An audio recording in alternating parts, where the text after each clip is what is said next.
in the Showtime Friday. Hello, welcome everybody. July 3rd, Independence Day. It is 420 Live. I am Jeff Kravitz, your host.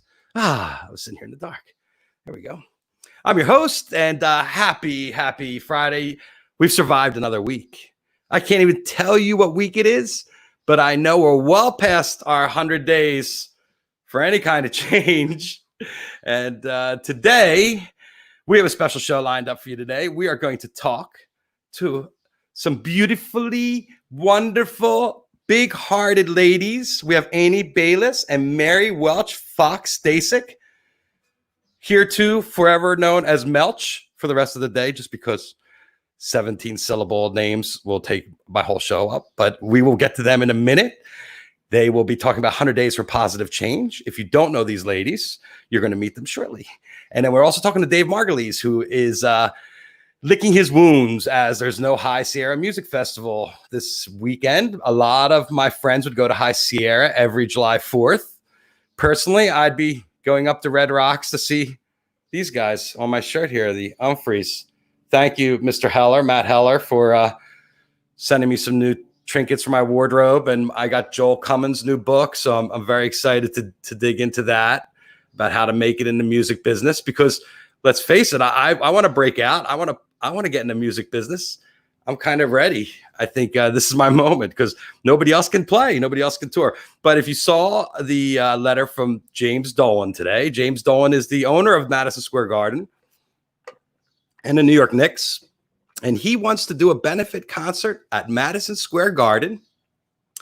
What he said in his letter was, the Garden will pay to test people to come to the show. And everybody that comes will have to have tested positive for antibodies of the disease. And the floor would be loaded with first responders like it was for the Heroes tribute that they did there for 9/11. And they would bring everybody in, and they would donate all the money to the different causes to help. And it's a very ambitious project. It's the first person who's actually come up with any kind of plan. I think it's very ambitious.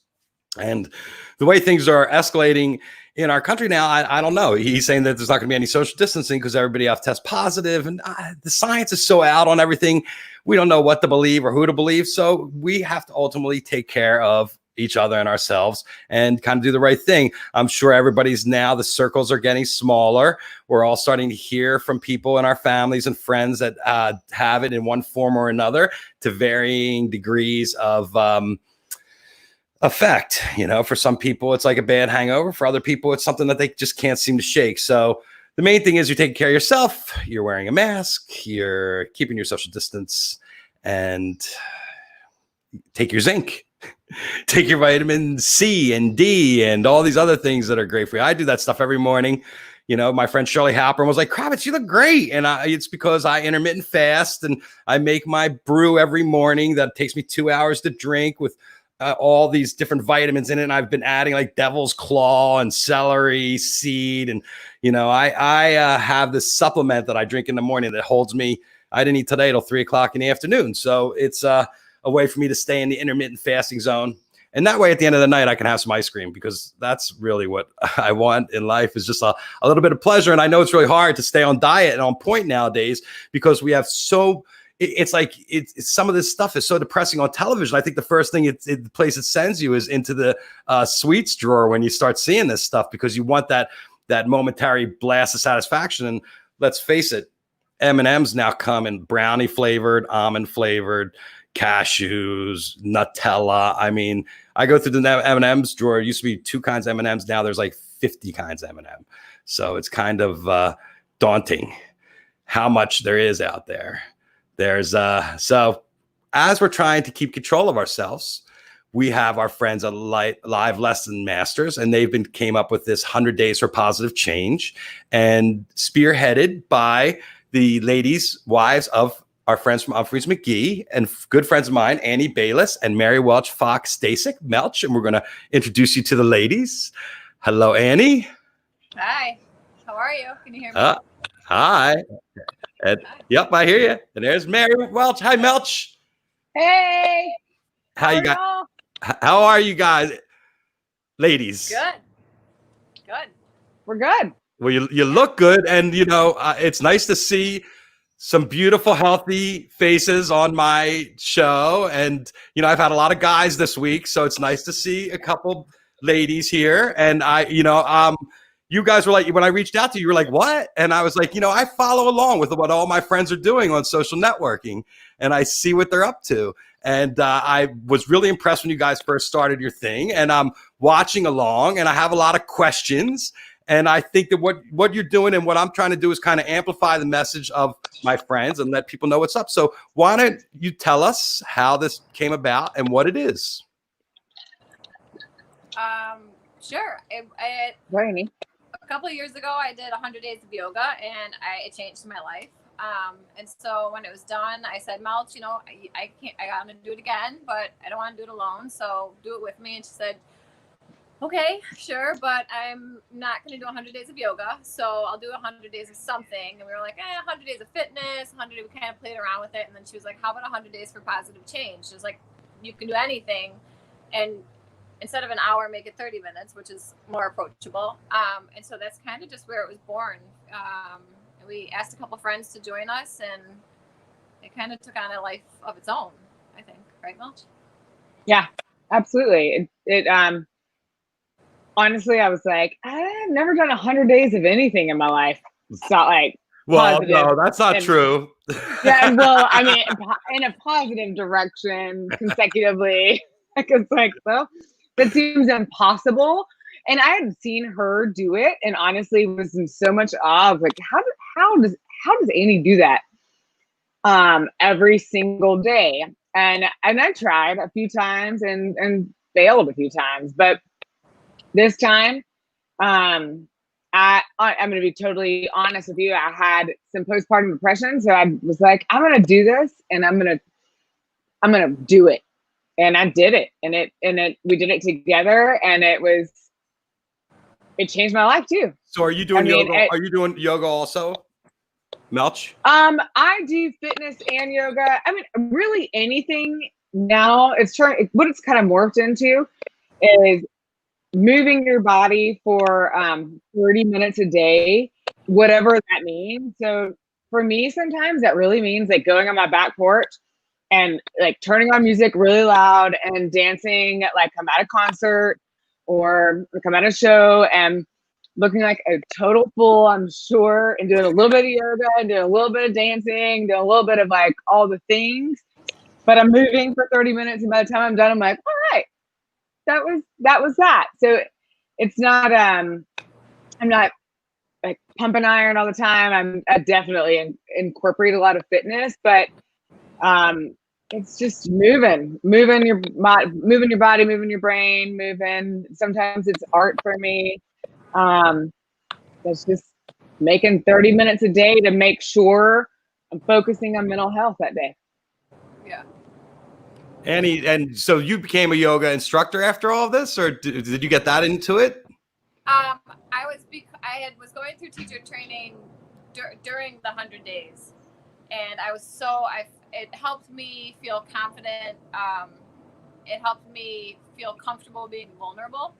So I was posting a lot about it, and I was just like finding this voice inside me that I didn't know that I had, and allowing it to express itself. And I found that it was helping a lot of people.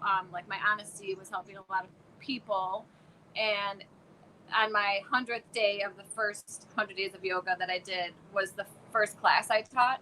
And if I hadn't done the 100 days, I don't know that I would have been able to like physically walk into the room. I was so nervous and so anxious, but I felt grounded, and I felt comfortable finally in my own skin. And so it's enabled me to help other people like find their strength, which is very important to me, and feel comfortable just being healthy and happy. And so yes, now I love teaching, and now I love helping other people just find their positive direction. So how does the community work that you created with Live Lesson Masters? How does that all integrate? Oh shit, Jeff, this thing has like it's nuts. Like it started out just us texting, you know, like a couple of our friends and just being like, hey, you want to do it? App. We put it on Facebook or Instagram and just like, you know, the next 100 days is starting, and we sometimes have had like we wanted to end. One time we wanted to end in Mexico or Dominican so that we could do it together, or we've had times that we wanted to start it. So it's kind of just like when it starts and stops is, you know, kind of important. But we wanted to just give people a forum to get together. And so Teebs, Terry Barber was like, let's start a Facebook page. I was like, okay, I don't know what that means, but let's do it. And this thing has just like morphed into something incredible. And then with Live Lesson Masters hosting the Zooms for our team huddles every 2 weeks, I mean, it like brings me to tears on a regular basis, just seeing how raw and vulnerable people are willing to be with total strangers. You know what I mean? Like they might know who each other are, but we don't know each other. So what in the format? So every 2 weeks, everybody gets together and you do checkups on how everybody's doing. Is that what it is in the format of the Live Lesson Masters? Yeah, they've just been big group huddles. And how many people are tuning in? How many people do you have on board now? I don't even know because it changes in the huddles. Yeah, but we have a lot of people, our groups. It depends because Sunday evenings aren't exactly the best time. So sometimes we have our people that will show up every time, or that some, you know, maybe it's an inconvenient time to show up for the huddle, but they're still riding along the wave. So we're still in the group together, supporting each other. And does everybody chime in on what they're doing and what their system is and how they're making a change? Yeah. And I was surprised absolutely. at that because I always tell them, like, you have the option to just like, nope, I'm good. I have nothing to say today. But they all want to share like what their goals are, how hard it is keeping their goals, if their goals have had a, you know, redirection. And like I said, I mean, I'm brought to tears a lot of times just by how honest these people are. And it feels like I'm witnessing them be honest with themselves for the first time in a long time. And that's like, so. Well, awesome. It's the first time a lot of us that have had this opportunity to really have this reflection time where we're all stopped. Yeah, exactly. We were talking about that yesterday. Like the first day was on June 1st, which not only are we all, you know, shelter in place and quarantine, so we're like, okay, this is a great time to start it. But it also, like, the country just started to, like, you know, go in a couple different wild directions. And it was fun to just have it, you know, it's called positive change. Like, we want positive change. And I believe that it starts on the inside of you, and then you can, you know, start having that ripple effect on other people. And so I feel like the timing couldn't have been better for this round. Yeah, everybody's kind of focused. And I think people are also looking for some kind of inspiration also. Yeah, definitely. Absolutely. And now we're at home and ready. I feel like you always make excuses about why you can't do this or why I can't show up for this amount of time for anything. And there's no excuse now. You can show up for yourself now, which is awesome. Right. Well, we have that time, and a lot of us, not by choice either. It's like, okay, no, we got the time to focus. So totally. You know what, when I talked to Ryan earlier in my adventures here, he was talking about what it's like to be home all the time and how he didn't realize like how much shit goes down on the weekends that he was missing out on. So I wonder if you could let us in a little perspective of what it's like to have your partner around that's in your entire relationship has not spent this much time with you. Correct? Is this correct? Mel, yeah. Take this one? Yeah. So true. I mean, this is the longest we've ever spent in one roof together in our entire relationship. It's at times really amazing. And we're both working in here too. I have a home office. We both have home offices here. So, and I do interior design in the day. So for my main job, so we're both using the home office space all the time. And it's special. It's been real special. But Ryan has stepped up to the plate and taken on a lot of responsibilities where I have to work during the day. But life is, and we have a 2-year-old and a almost 7-year-old. She'll be 7 next week. So it is just, you know, 2 artists under the same roof.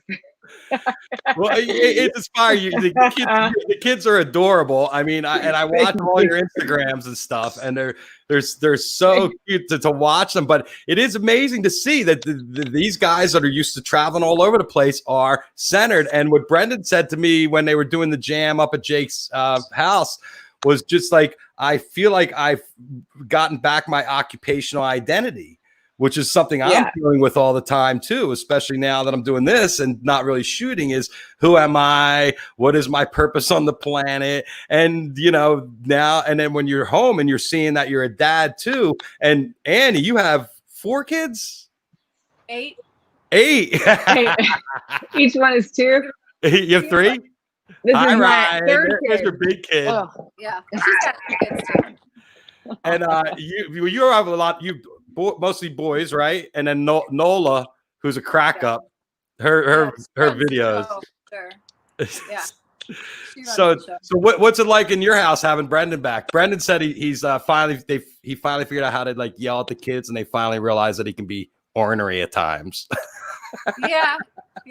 He doesn't come home and spoil. He still spoils them a lot, but not as much as when he was coming home just every couple of days. But he's been busy. He's been doing his lessons a bunch, and I've transitioned to lessons from, you know, home too. So we try to find a balance with that.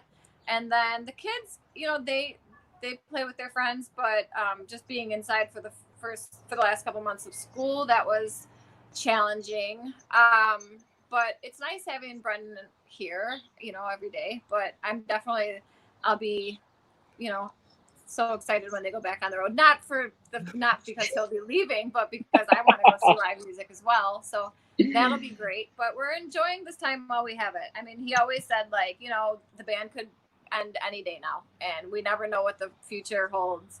And now we've gotten like to see what that feels like, and I think he's like chomping at the bits to get back on the road and be with his brothers and create music and play for people. So yeah, well, it is amazing how when you're in proximity with people, they drive you crazy. And then when you're not seeing them all the time, you're like, you miss them. And it's this whole thing with our entire lives. But I believe that this is going to be really energizing for all of us, especially the musicians that are sitting home, because they're going to have a great look at what reality is like and what you guys are going through on a day-to-day basis, which they don't see 7 days a week. And most of the times they probably come home, they're tired, they want to sleep, you know, from the gig and stuff like that. So yeah, it's laundry and turn around and go back to the airport a lot of the time. So it is nice having them home all the time. Although when he went to Boondocks, I was like, oh, like I get to watch whatever I love you, but I'll see you. I get to watch whatever I want. Like he's like, I don't want to leave. I was like, how do you not want to leave? Like I'd give anything to go anywhere right now. Like this is insane. But yeah, it's nice. It's nice. And he's been working on music and he started the 100 days with us this time, so he's trying to get his exercise in, and he recognizes that he feels a lot better on the days he does that versus just like trying to take that time to write. So it's good. It's a good. Yes, he's not much of an exercise guy. Brendan? Yeah. He was going. He's a runner. Yeah, Brendan's he a runner. runs 3 miles. A couple days a week, and then he was going to yoga a bunch. And so when they closed the studio, he was like, "Well, want." So he does it with me some days, and he runs. And I can't get him to do a sculpt class, but maybe one of these days. He'd look good sculpted. I agree. I got Ryan to do one live lesson masters with me in the background, and the next 3 days he was like, "I can't move my body. I just don't want to do this anymore." Oh gosh, I was on that lesson with you. It was like one of your first ones, I think. And he was in the background. I was like, yeah, he's not gonna make it. He's halfway through, he's gone. I'm out. And every day he's like, I'm coming back this week. I'm gonna come back. I'm like, you can come back whenever. It's 100 days. You have time. But he that is you know, Ryan, this is also not vacation, but you know, they get to rest a little bit. Yeah. They're not in the airport and running around. So I don't want to push them to Well, to do something that's it pretty doesn't funny. want to do. 100 days for change. On day one, you need 3 days to recover. Yeah.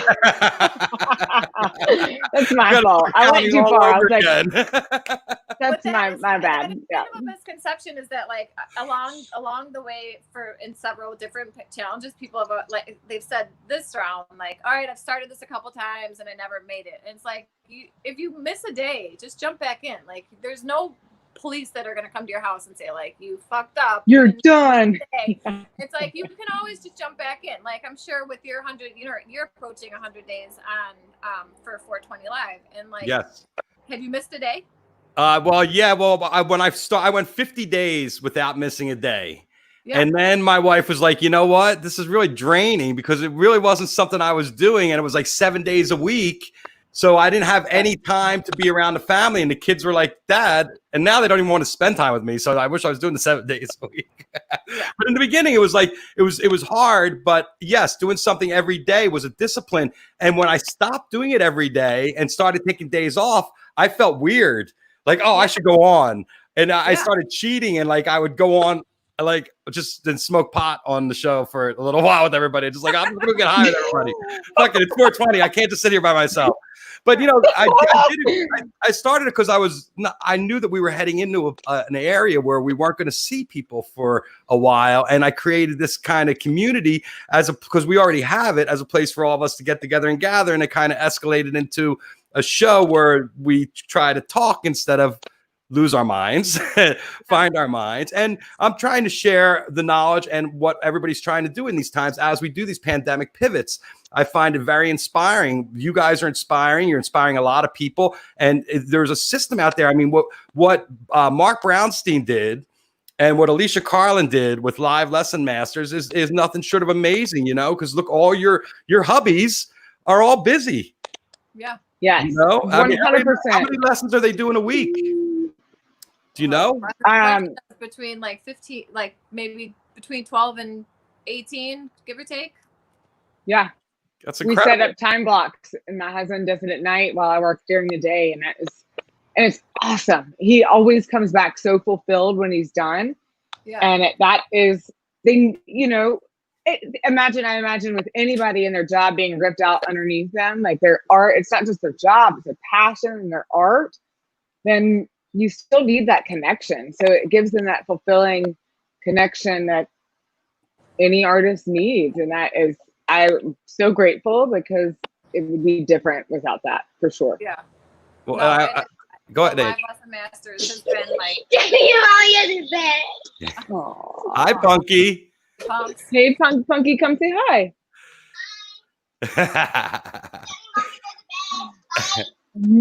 Hi. Go ahead, Annie. Sorry. No, I was thinking the same thing. Like, Live Lesson Masters just knew that they needed to help the artists, but it also, Brendan will finish a lesson and be like, I watched it click in this kid's mind. Like, he's been playing guitar for 5 years, and I watched him like figure out this chord progression or whatever it is. So it's like it's a two-way street, definitely. And I think as wellness instructors, it's the same. Like, I still want to be able to help people feel good, and how do I do that from home? So they opened up the format for the wellness department, and we both have a lot of lessons on there, which has been great to watch people just feel like they fucking did something awesome that's hard, totally challenging, and you know, they busted their asses and they got done through it. And watching that, like, that face at that after workout glow on people's faces is always like, makes me burst with excitement. So same. I mean, this morning I only had one person, and it was my girlfriend Brittany, and I was just that one, and I'm going to be totally real, just one person there with me doing that together, her and I sharing that experience, is a beautiful experience. Yeah. And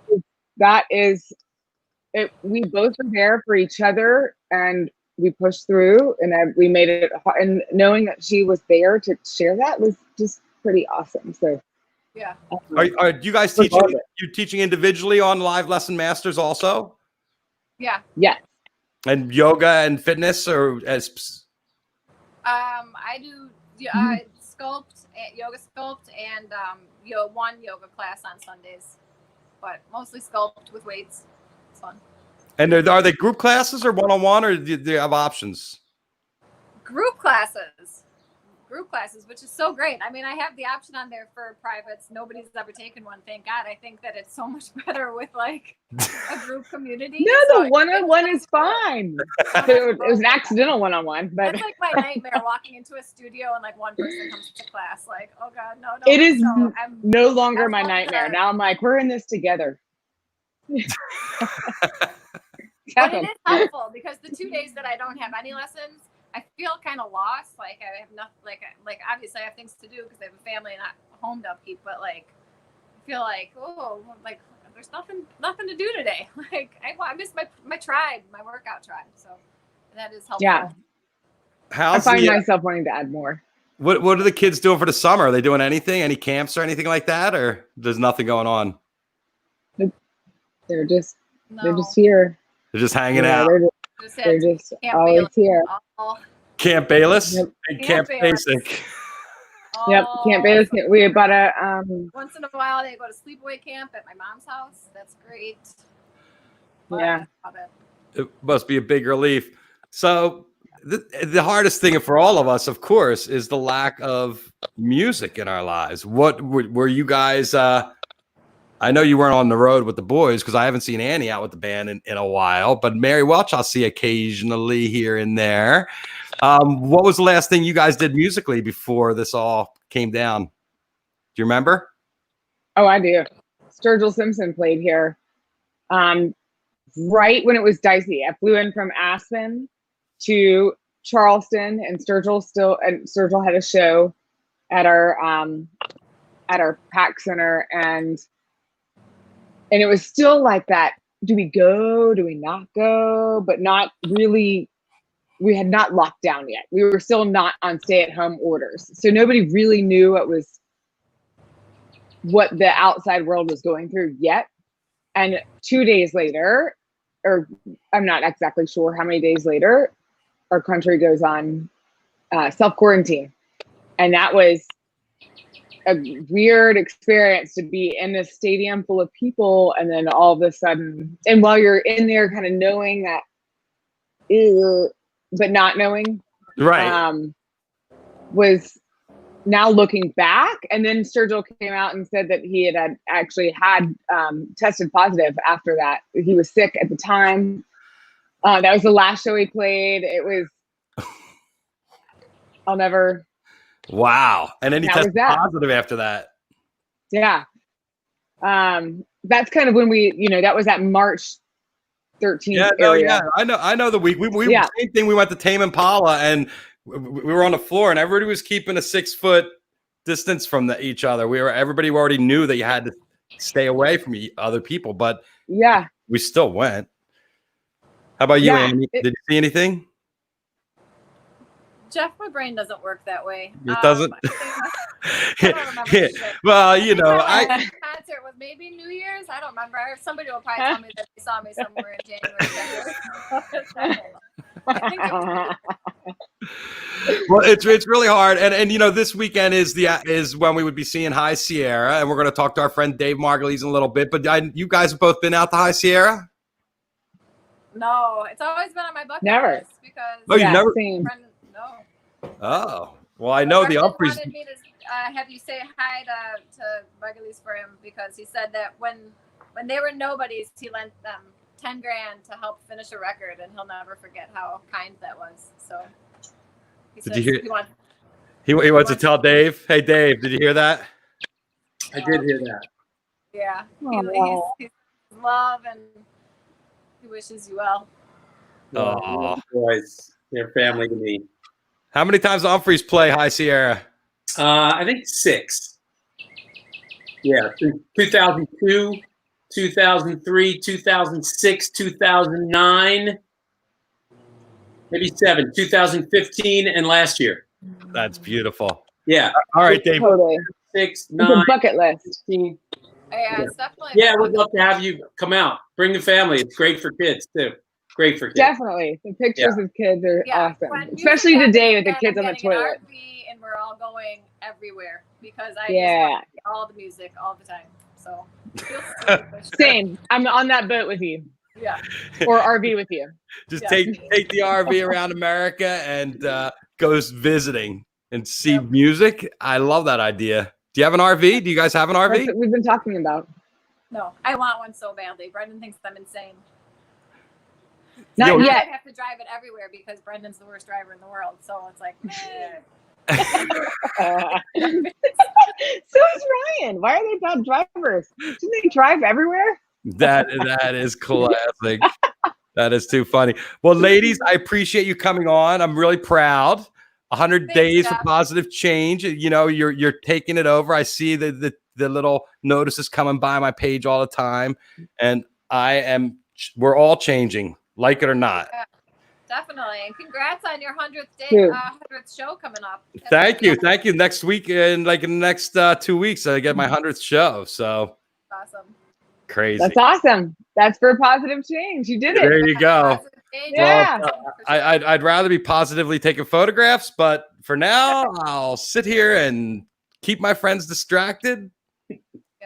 Hey, we are all benefiting positively from this too. So thank you, Jeff, for spreading your love and joy here. That is it's important, and we needed this too. So Thank you. Thank you. All right. Bye, Annie. Yeah. Bye, buddy. Love you, Thank Dave. you. Love you, Annie. Hey, Ryan. Okay. Ryan. I just wanted you to chime in real quick with Ryan. a quick. Oh, you got the earplugs in. Thanks, Mary Welch. Thank you, Jeff. All right. Stasik, I wanted you to tell us a quick of what you were in charge of at High Sierra. I was in charge of making kickball come from High Sierra to the Midwest. That's all I did. That's all I did. the Dawn kickball parties, is that it? Dude, the legendary kickball stories of High Sierra is unfathomable of what happened there. And just to try to bring that to the Midwest was summer camp tried to emulate what they could do. I'm talking about cooking bacon on second base, rolling dice at third base, trampolines, kids in furry. It's unreal. That's a whole other episode by itself, right, Dave? Yes, indeed. I love it. Well, thank you, Stasik. Take care of everybody out there. We love you guys. Thank you. Oh, here come the kids. Oh, there go the kids. There goes Punky and Mickey.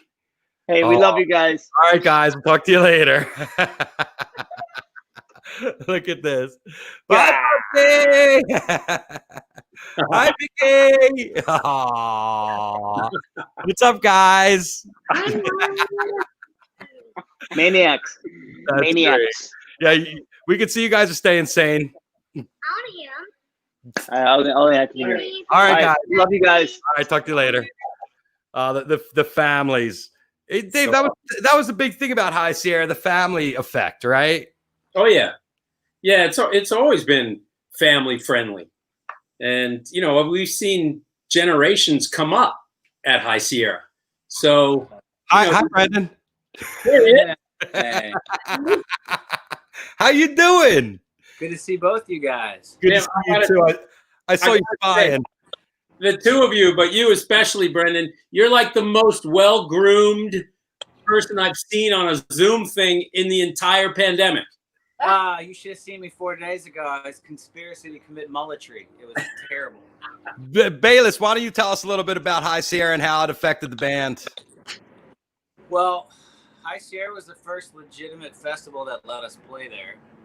I don't know if you guys knew that at the time, but I don't know if we were legitimate at the time.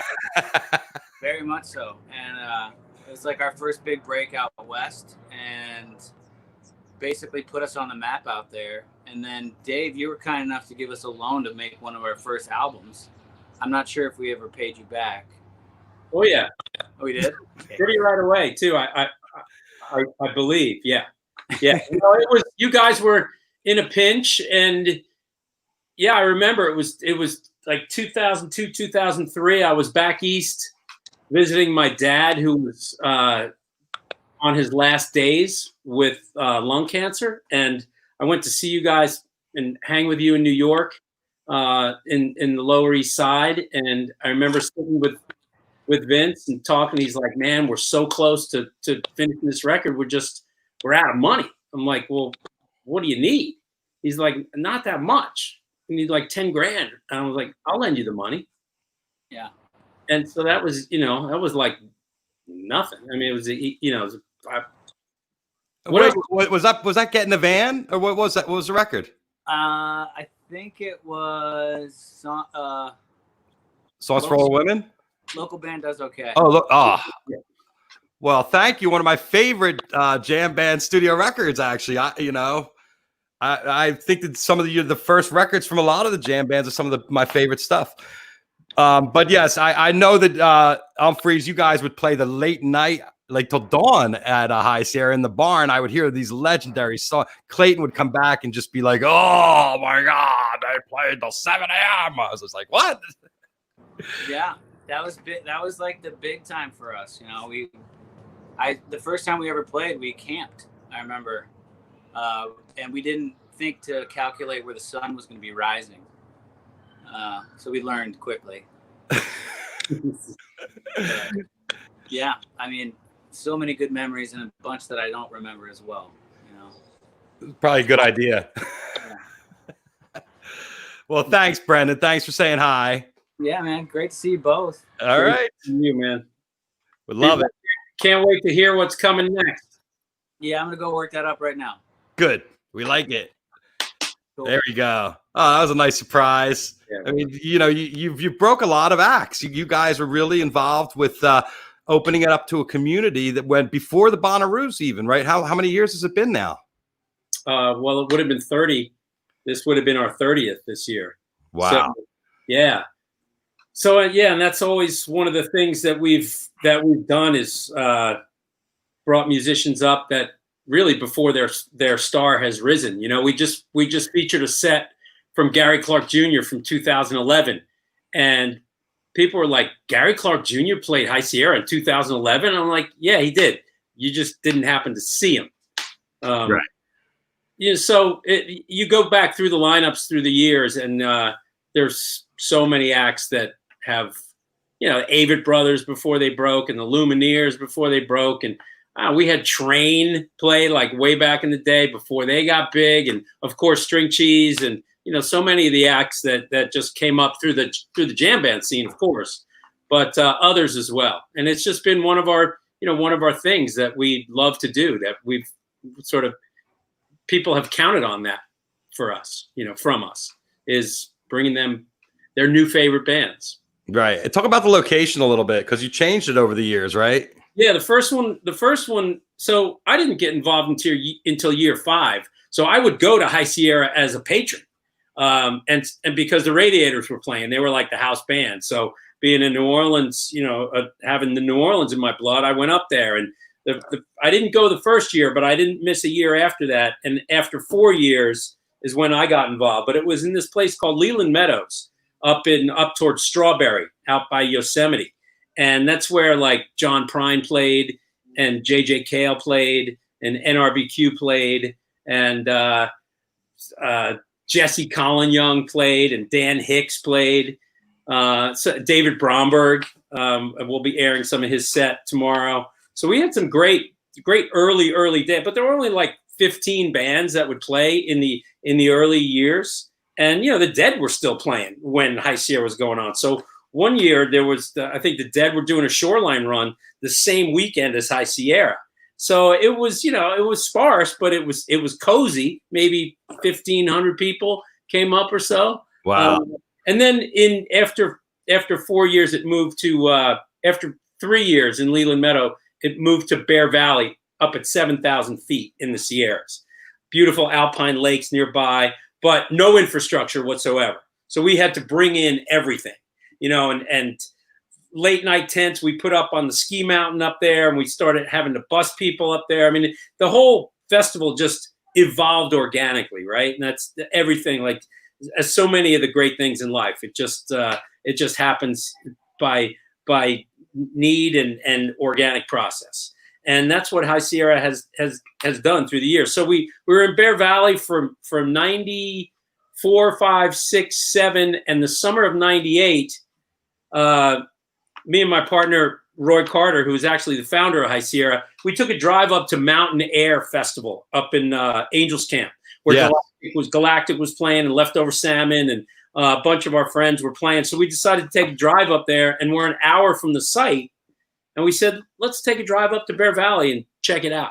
And we go up there. It's Memorial Day weekend, 5 weeks before the festival, and there's 12 feet of snow in our music meadow because we're at 7,000 feet.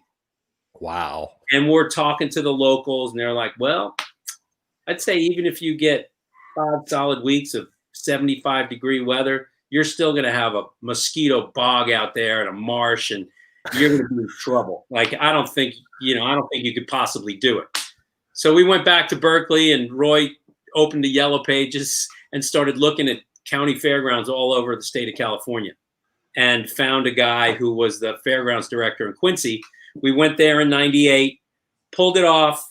I mean, within 5 weeks, trying to move the entire location of a festival 5 weeks before it happens. Wow. We moved up to Bear Valley, again, sparsely attended, but like Galactic's first year with us, an amazing year, and musically amazing in so many ways.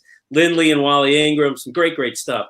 But the next year we went back to Bear Valley in 99, and Panic played, and it was our last year there. And that was kind of like, we kind of burned down Bear Valley when we went. With Panic. and the guy who pretty much, he was a developer that owned most of the town. He was wanting to put in like a fully functioning airport, which was the landing strip was like all of our parking. So he was taking away all of our parking. We had no choice. We're like, all right, we're going back to Quincy for good. And we've been there now since 2000. This would have been 20 consecutive years in Quincy. But it's a sweet, it's so funny to me, Jeff, because you are such the connoisseur of life, and the passionate music lover that you are. And it's always blown my mind that you've never been to High Sierra. I know, and you always bust my balls about it too. Well, and I'm always like, yeah, I'm going to Humphreys and Red Rocks. Sorry, Dave. Yeah. Or Fish at SPAC, or right. It's I guess maybe because I go, I don't know, so many festivals now. But with the one year I was going to go, and then something happened. I can't remember what the hell it was. It's always something, and there's so many places to go now. That's really the problem. That's the thing about the festival world too, and that's the challenge of running a music festival, right? Because 29 years ago, there was nobody else in the. You had no competition. Yeah, now it's like, well, you look at it, and I talk to tour managers. They're like, I don't even know what festival this is. It's like the same bill in a different part of the country. So many of them have become like cookie cutter, and that's the challenge for us. It's like, so that's why it feeds us, right? Because we've got to develop new talent, because you can't just book everything that these other festivals book. That's not who we are. It's not what people look to us for. Of course, you've got to have your core bands, and you've got to have your if you can get them a Trey band or a Tedeschi Trucks band, and make sure you're playing to that aspect of it. But you got to bring in the eclectic and the newcomers, right? And that's because that's the stuff that people really want to see, is stuff they've never heard before. That's going to open them up, and something else for them to occupy their musical time. Something that's going to turn them up. So that's our sweet spot. I mean, yeah, and we have some of that in Home Sierra, which is this 4-day broadcast that we're doing, a 29-year. When did this idea come to you? When it came to me, you can probably imagine. I was sitting at home, jazz festing in place. Yep. And I was appreciating what OZ was doing, and I was like, man, we got to do something like this. We got to do something. We got to share. Oh, that's right. OZ was all audio also. That's right. Yes. And it was so great because it allowed us to feel connected and to sort of feel what it was like, to walk up to get a cochon de lait po' boy and be with your people, and, where are we going after the fest? And it had a little bit of that palpable feel to it, right? Because you're in and you have these cellular memories of being in New Orleans and being with the people that you love and doing the things that you love. And I was like, that's what High Sierra family needs, is that connection to all of that. And so that's where I thought, well, Home Sierra. So 29 years, how organized are your archives? Incredible. and I mean, it's hilarious actually what's been going on. So our two main guys that I work with, we have, you've never been to High Sierra, but we have on-site 10-watt radio station, low frequency radio stations that broadcast the state. For years they just did the main stage. So let's say you're at your camp and you're making dinner. You don't feel like rushing to go see the music. You just turn on your radio and you can get the broadcast of the stage. So these guys have been doing it forever. They're community radio guys who work in, the community radio stations in California and elsewhere. And they've been broadcasting, and now they do every stage. And they do the late nights. I mean, they're running 24/7. So the first year, like the tapers, with their microphones and the hat, and they got some of that stuff. And you hear some of the audio quality of like our early stuff from 92, 93, 91. And you're like, wow, that's an audience tape and that's raw. You see how the technology has gotten so much better and better and better over the years. And now everything is like, boom, archived. And these guys, so when I went to my team at first, I was like, are you guys in? And I got two of my main archivists, one who works for a radio station in Nevada City called KVMR, they're our terrestrial radio partner. They're streaming it this weekend. So is Nugs.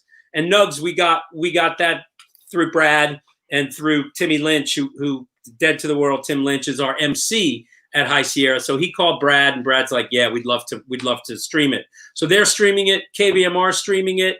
And so Dave is there, and he's like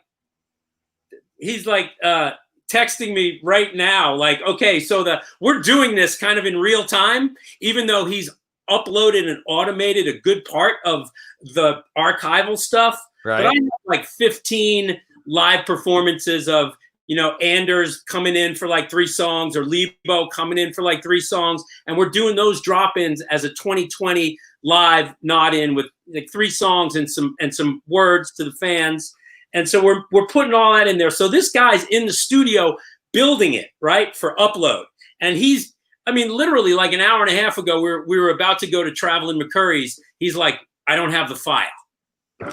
And I'm like, you're an hour from airtime on this show, and you don't have the file. So thankfully, I have a hard drive with all the files in it, and so I downloaded the file and I put it in Google Drive to him, and he got it like 15 minutes before it was.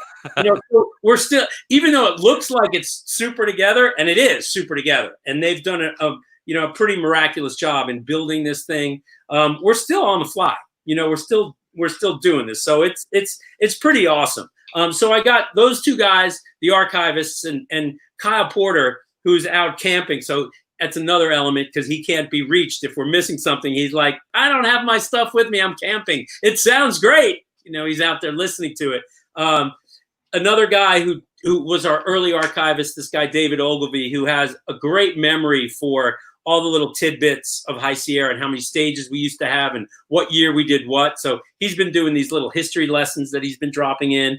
And then Tim Lynch is our MC. So he's been re-recording intros and outros, as well as some of the stuff for some of the sets that don't have stuff on the tape, right? The intro. He's been doing that in the studio and adding that to it. So it sounds pretty together, and it's really it's been a great day and a half so far. Well, and the big difference is that Jazz Fest only went from 11 till 7. Right, we're 24/7, baby. I was, when I saw that schedule, I was like, Margulies is fucking nuts. Yeah, and it's great. I got a text from Noose, and you'll appreciate this story. I got a text from Eric, because we're playing Carl. Yesterday we played Carl's Almonds tribute, the Eat a Bunch of Peaches tribute, right, at like prime time in the afternoon, and we're playing a late night set of Carl, a second set at like 3 in the morning, and Newsom texts me. He's like, you're playing KDTU at 3 in the morning? Like, that's what I'm getting. I'm like, did you happen to see the other set listed at prime time today? He's like, oh, sorry, I'm old. I can't read. My eyes are bad or something. But we had a funny little text exchange about it. Of course, Carl, that's the thing. It's like High Sierra core bands, we've got to have more than one appearance in there, right? You have 29 years of artists and magical moments by so many. How do you narrow that down in 4 days? Well, you guys had a late night. Like late night was different than the daytime, and it was indoors, right? It was like a barn or something. Yeah, it's its own separate ticketed thing, like a nightclub, like a 1,200 person barn, and those go pretty late. And so, like ALO, we're doing an ALO late night, and the Radiators from the Tent up in Bear Valley late night. So yeah, we have late night stuff. We almost go round the clock at High Sierra. I mean, we do morning stuff. We do Sunday morning gospel stuff early in the morning, and there's just so much. We've got various camps have music. There's a camp that's called Camp Happiness, and they have a 420 party where they do crab cakes, and Eddie and the New Master Sounds play there like whenever they're there. And we got Chef Larry and Chef Rody in the Bitchin' Kitchen that has become High Sierra lore, where they do a Saturday night crawfish boil. Like California Honey Drops will play, and every year they just take it up a notch and make that camp better and better. And there's a full lineup. Like it's a whole separate stage. It's not listed in the program, but it's the place to be. Incredible. Yeah. Well, we're all missing the live music right now, so anything we could sink our teeth into is greatly appreciated. And I saw this come up, and I was like, oh, we got to talk to Dave. Nice. Well, I appreciate it. It's been super great, and if High Sierra being the eclectic event that it is, there's something in there for everybody. So we got some great stuff coming up. We got Steve Winwood from 2003 coming up in 45 minutes. Give me that higher love. Yeah. Some great stuff, man. Great stuff. What's are you on the books for next year, I guess? Oh yeah, we were fully booked for our 30th celebration this year. We have a full lineup that you can see on highsierramusic.com. Everybody agreed to come back. This is a good story. Everybody agreed to come back for next year except for two bands. One is Femi Kuti, because they don't know if they're going to be in the country from Nigeria next year. And the other was Goose, because Goose, they have laid the golden egg. So they're a hell of a lot more expensive than they were when we booked them 8 months ago, right? And they're like, I don't think we're going to take that same offer.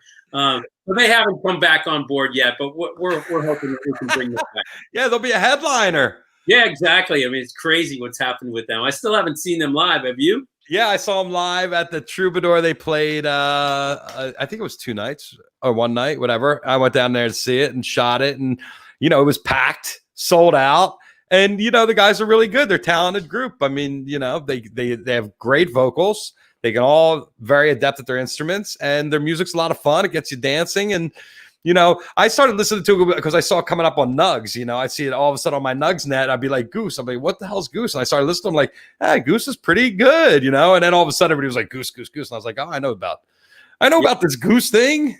Yeah, I have a couple of friends big time into Goose, one of which is Andy Gadiel, huge fan.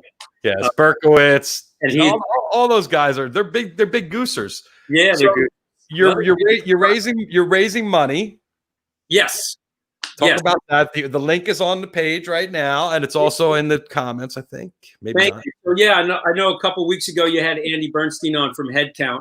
Yeah, there's a Headcount, headcount.org. And we are raising money. They were one of our nonprofits that we're benefiting this weekend. So we were asked if we wanted to do this as a paid event and have people buy tickets to it. And we just didn't feel that was the right choice, that people have sacrificed enough not having live music in this time. And if people want to give, and they can, they will, just like they do with artist streams and so on. And so we just decided we would make this a fundraiser for a variety of nonprofits. Conscious Alliance, Headcount, I believe Music Matters is in there as one of them. There's also a local arts organization in Plumas County that we work with, Plumas Arts, in our local community up there. And you can just donate to the general High Sierra Foundation General Fund, which is basically, it's our nonprofit, and it's, every dollar that we raise is a dollar that we give to another nonprofit. So it's in there, and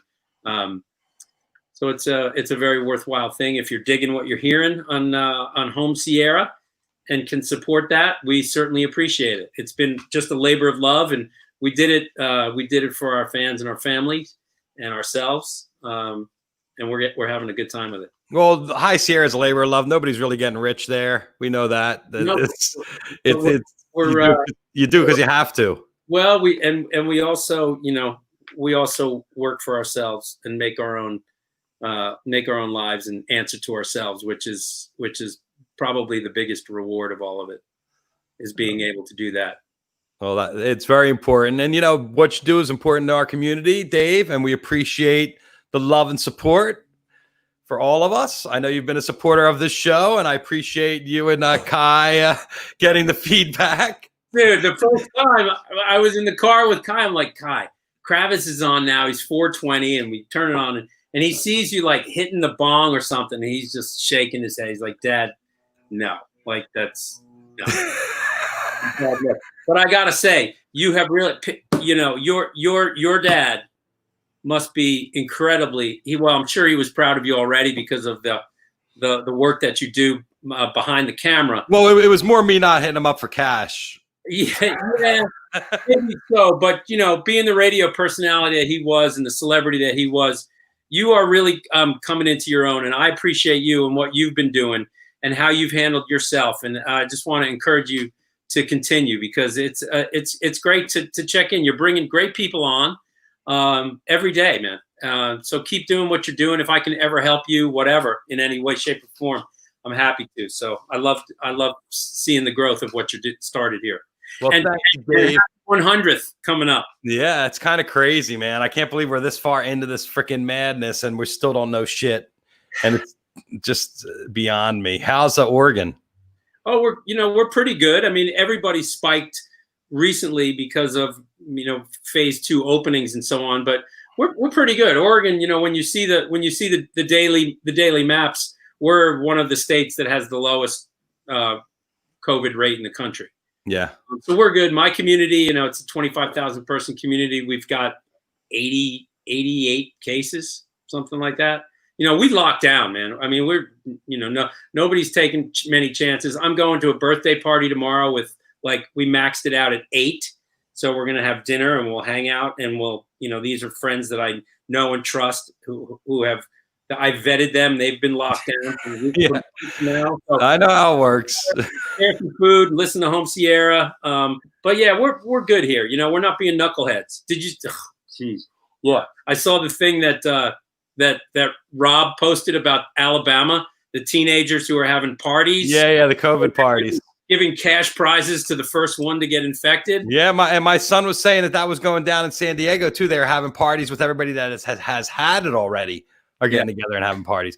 But, nobody knows enough about it to be at that point. And, I think the fact that people can't stop partying is the reason we're in this situation now. Yeah. It's one bet you don't want to lose. Nope, that's for sure, especially at our age, right? Oh, good to see it, Dave. Thank you so much. Everybody tune in to Home Sierra. Yeah, and, you can throw a couple dollars in the pot there at the High Sierra. There's the link, the foundation. Thanks, Dave. Have a good one. Enjoy your weekend. Happy 4th. Cheers. All right, there you go. High Sierra, July 4th weekend. That's what it is, guys. And today I was seeing the backlash that Independence Day is now not really cool because look at our country. We're a racist country, so we can't really even celebrate. I think we're going to have all new holidays. I think we get rid of everything. Christmas, Easter, Hanukkah, Halloween, Columbus Day. We just take all of them and we come up with new holidays. So I'm going to open up a little voting thing on when the holidays should be and what they should be called. And we're going to make sure they're all politically correct and that nobody is offended, because offending people is the worst thing you could do these days. You get killed that way. Anyway, everybody, keep your independence, independent thought, independent action. Wear the mask. Peace, love, happiness to everybody out there. The hug. Oh, I want to thank Annie and Welch and Dave for coming on today. We love you guys. We will see you on Monday with Kunj Shah from Live for Love Music. One of those. Have a good weekend, everybody. We'll talk to you soon.